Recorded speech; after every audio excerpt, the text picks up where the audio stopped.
Imagine a world so broken that the only solution was to start over from scratch. One man was given a warning that sounded like total madness. Build a massive wooden ship in the middle of dry land, because a flood is coming that will swallow the mountains.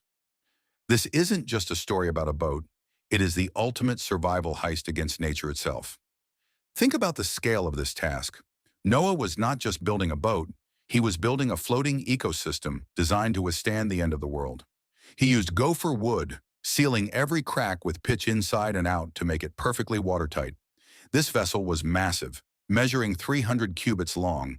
That is roughly 1.5 football fields in length. Imagine his neighbors watching him day after day.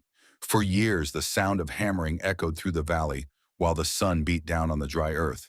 They probably thought he had lost his mind. There was no water for miles, yet he was building a gargantuan vessel that could hold thousands of tons.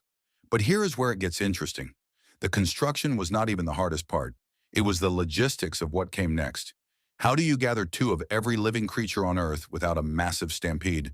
The answer is more mysterious than you think. The animals did not have to be hunted or trapped. They began to arrive on their own, driven by an instinct that told them the world was about to change. Picture the scene, a slow, rhythmic parade of predators and prey walking side by side.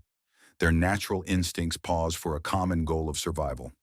Lions walked calmly next to lambs, while eagles circled above and every creeping thing from the forest floor found its way to the ramp.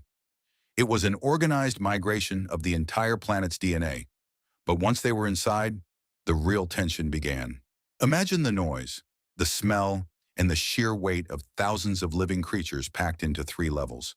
They had to store enough food for every species, from the smallest bird to the heaviest elephant, all while the sky outside turned a bruised, terrifying purple.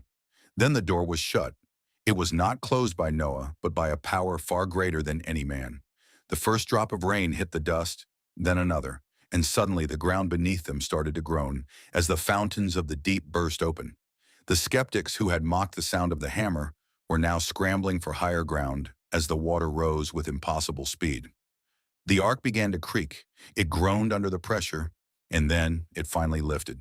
For 40 days and 40 nights, the world they knew vanished under a limitless ocean.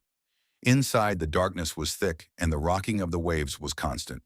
But eventually the rain stopped. A single dove was released, and when it returned with an olive leaf, they knew the wait was over. The ark settled on a mountain peak. The door opened, and a world scrubbed clean lay before them. Noah did not just build a boat, he preserved the future of every living thing. And every time you see a rainbow, it is a reminder of the moment the hammer finally stopped, the door opened, and the world began again.